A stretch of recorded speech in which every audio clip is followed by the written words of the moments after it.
Thanks for checking out the Brad and John Show podcast. This segment of the show is brought to you by John Combest's book, Stalking, Harassment, Internet Trolling, A Guide to Recovering and Rebuilding After Online Attacks. It's a great reference if you've ever been the unfortunate target of a social media attack. It's available on Amazon. Just search John Combest. That's C-O-M-B-E-S-T, John Combest, and the book will show up in your search results. Now it's time for another segment of the Brad and John Show. Can you handle it? It is the Brad and John Show. I am Brad. He is John. Together we make Brad and John. Our web address is BJ. Here I go again. Why do I have a problem with this? BJShow.co. Brad. Every week it flows more freely off the tongue. Partly I want to say BS.show, which is our old web address. That's years of conditioning. Right. How many years did you and Shelley do the show? 6? 4 years. 4 years. 4 years. And can I tell you something? It's funny you should mention that, okay? I've had several people, and I want to say like, I'm bragging about this. I've had several people who have sort of contacted me, and they don't, because Shelley and I had sort of a weird sign off where one day I said to her on the air last break, I said, okay, Shelley, do you want to keep going with this show? And she says, no. And I said, okay, fine. That was it. And that was the last show. I was listening live when that happened. Go ahead. That was the last show. Okay, so we didn't do a big, goodbye, and we were off the air for several weeks, actually months, because I think the last show was sometime, I can't remember what it was. She went in a hospital. She was in the hospital. I mean, very sad for almost a month. And, once again, you get a heart transplant, and you're out in 3 days. So that'll show you how severity of the deal with Shelley. So some people have switched over to our new show. Here's one of my listeners who tweeted me this yesterday, and she tweets me 2 things. And actually, she texted me 2 things.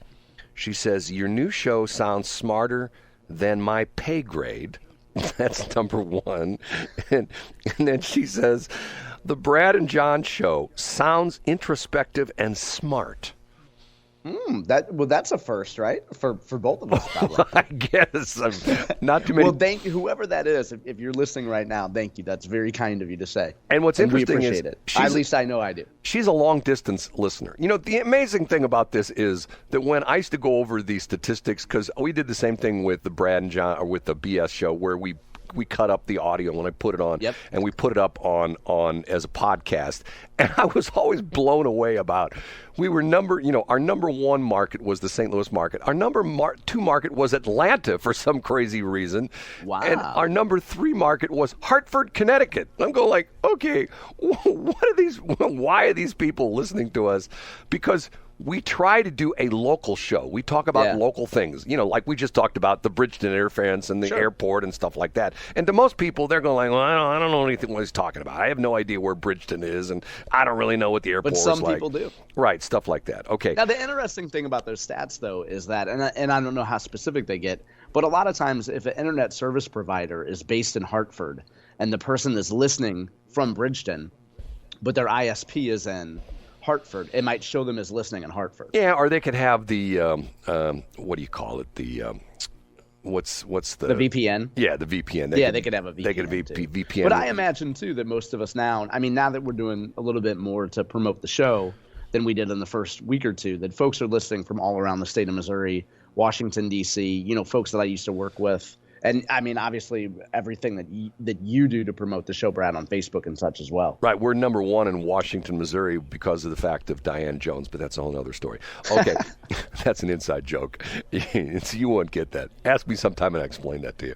Okay, not that it's highfalutin, it's just sort of funny. Okay, I, as a young boy, was fascinated with photography. And I remember my parents buying me my first, and this is you're not gonna know any of these names. My parents bought me a Kodak Instamatic. I've heard of this. Of course, I've never seen one, but I've heard of it, Brad. It was revolutionary because the film came in a cartridge. And up until that, the film, you had to open up the back of the camera and you had to pull some of the film out and you had to thread it through the little sprockets and stuff like that. And sometimes you did it right and sometimes it didn't. And sometimes the film got jammed and stuff like that. Well, the Kodak Instamatic was, you open up the film door, there's a cartridge in there, or a cassette, whichever way you want to look at it. After you shoot your pictures, you rewind it, you pull out the cassette, you take it down to the photomat or whatever, you send it away to Fojo, which used to, and there's an interesting story behind that, and you get your pictures back in 5 or 6 or 7 or 10 days of stuff like that. Okay. From there, I progressed from my Instamatic. My dad had one of Kodak's 35 millimeter cameras. I can't remember the brand name on it. It's on my website. I put it on there. And it was actually made in Germany, a very nice camera. It was a 35, and it was sort of what they called a rangefinder camera. It was not a true SLR, because with an SLR, you actually looking through the lens to, when you're using, when you're looking at the picture. Whereas a rangefinder, you're actually looking through a second lens. You're looking through another lens, which is supposedly identical to the lens you're looking through, but it's really not. Okay.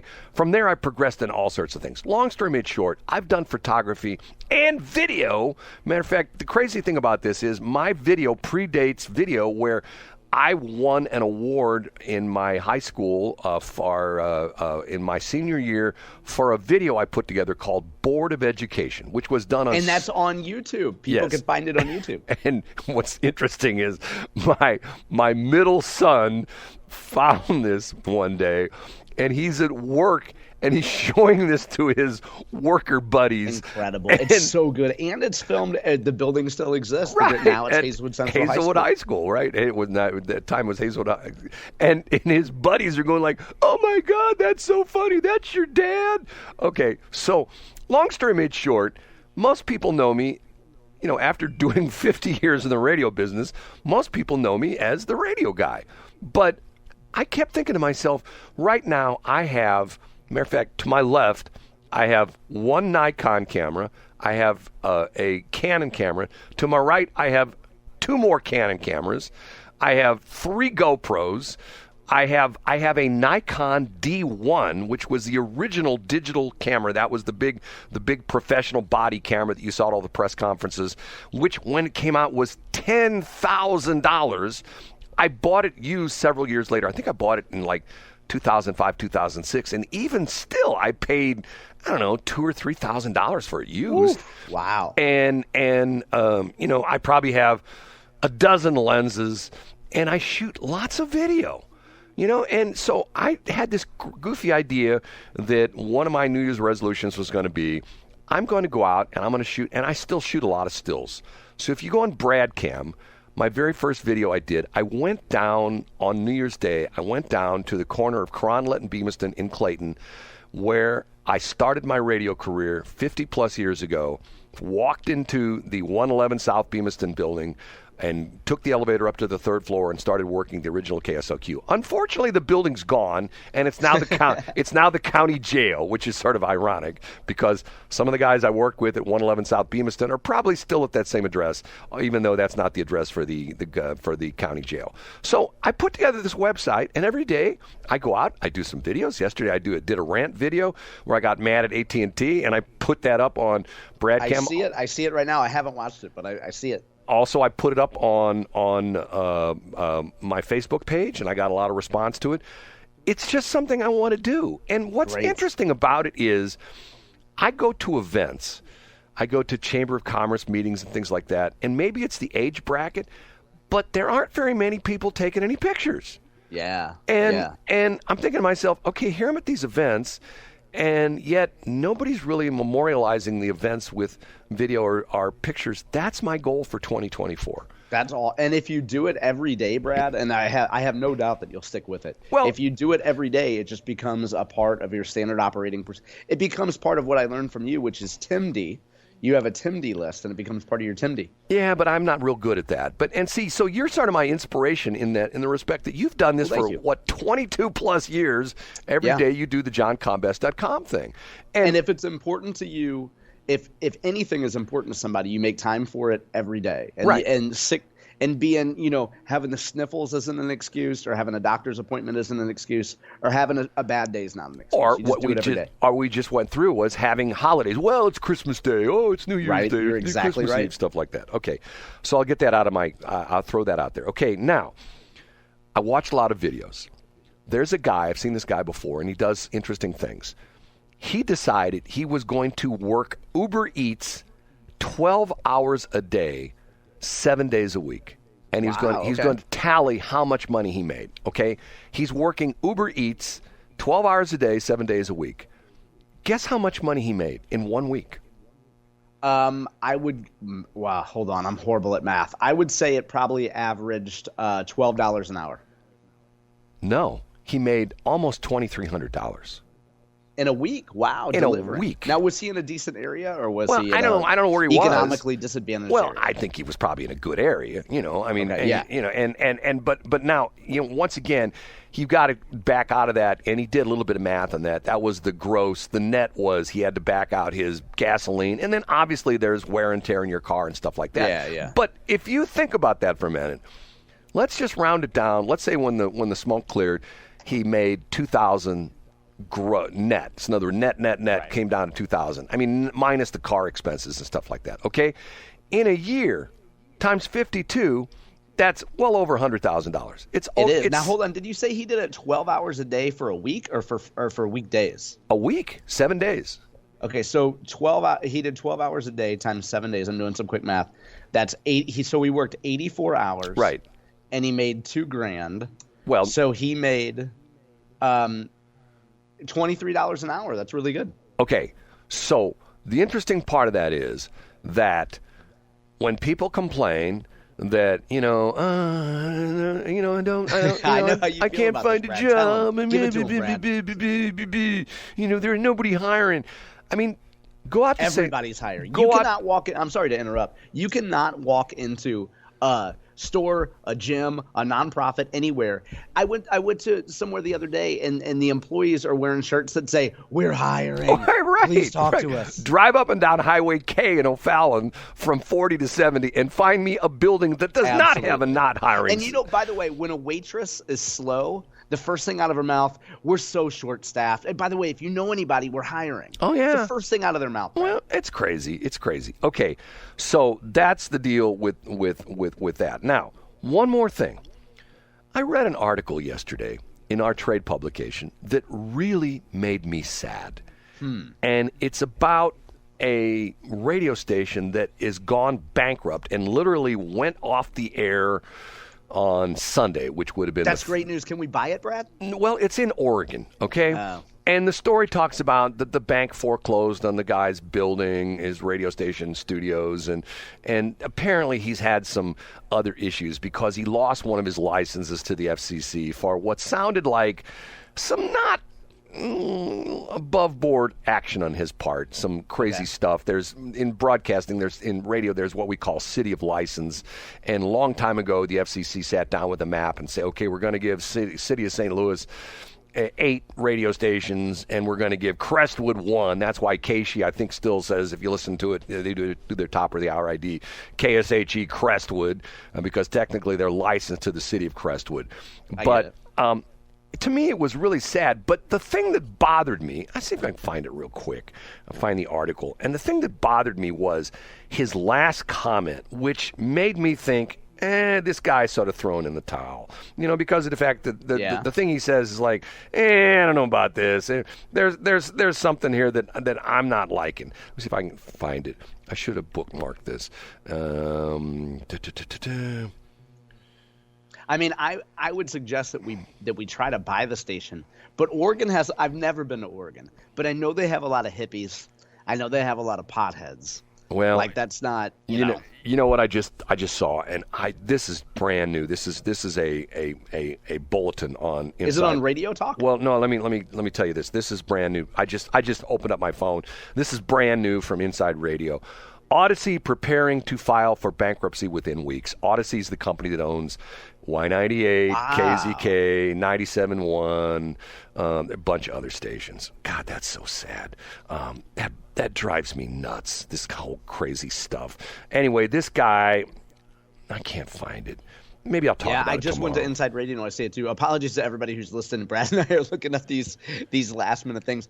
Wow. So Odyssey is Odyssey head and shoulders the biggest? No, they're like in the top 10 in radio broadcasters. I think they're number 3 or number 4. Oh, okay. But the sad part of this is number 1 and number 2, which is iHeart, and number 2 is Cumulus. Yeah. They've already been through bankruptcy. So in other words, they've already gone through bankruptcy. And then, God, this whole thing's sad. Let me see if I can. One more time. Let me see if I can find this real quick. It was yesterday's thing, and if not, Inside Radio. I don't want yesterday. I want the day before. Yesterday. Okay, hold on a minute.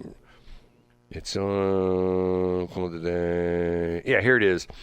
5 Oregon stations go dark as bank forecloses on property. Talks about 5 radio stations owned by Yaquina. I guess you'd pronounce it. It's Yaquina. Yaquina Bay Communications. Yaquina Bay Communications. Yaquina, okay. Ceased broadcasting on Monday, January 1st, after a bank foreclosed on the property that housed the company's radio station and offices in Newport, Oregon.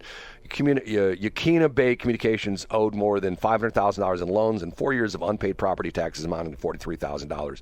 Foreclosure and sale order was signed in August by Lincoln County Judge Marcia Buckley. The court procedure came nearly after a year after Oregon Coast Bank filed a foreclosure lawsuit seeking $532,000 in unpaid balances from 2 loans, according to Yax News. Now, he said, here's the final thing. The guy's name is David Miller. He notified. The final quote is a killer. Read that final quote. Well, that's what I was going to.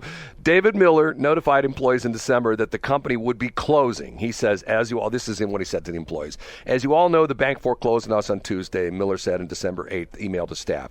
That means that all of you will be terminated on December 31st. Merry Christmas. Right. I am sorry about that. But at this point, I have no other choice. I appreciate all you do for me and the communities we serve. Wish we could have continued.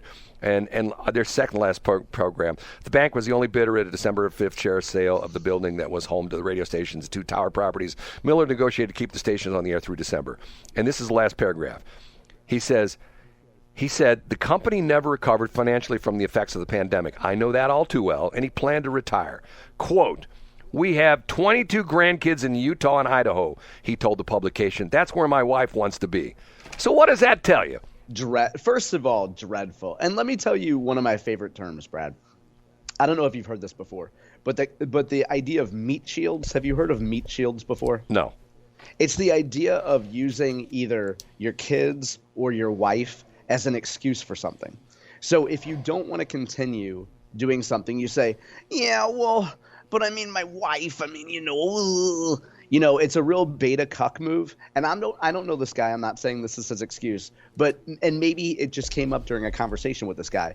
But when you use your kids or your wife as an excuse, you're using them as a meat shield to defend against your own weakness and inability to stand up for yourself. I guess. I mean, being an independent broadcaster is not easy. It's very tough. But the sad part of it is, here in the St. Louis area, especially out in the West stations, instead of helping each other, I got all these buttheads that decide they're going to come after me and try to kick me out of the Chamber of Commerce. Thank you, Brian Richardson, and things like that. And it's like, dude, I'm not your competition. Facebook, YouTube, Instagram, Google is your competition. It Absolutely. Ain't me anymore. But, people look at it, Brad. I hate to interrupt, but actually I love to interrupt sometimes. But what you're saying is that people look at it and they think there's only one pizza. And if you get a little bit bigger of a slice, then they're going to be stuck eating the box. That's a Rush Limbaugh line. But it's a very small, limited pie is small version of life. And those kind of people are miserable. I got to run. And you're exactly right. I remember that, eating the box. Okay. That's John. I'm Brad. Check out our website, bjshow.co. We'll be here tomorrow morning, 8 o'clock.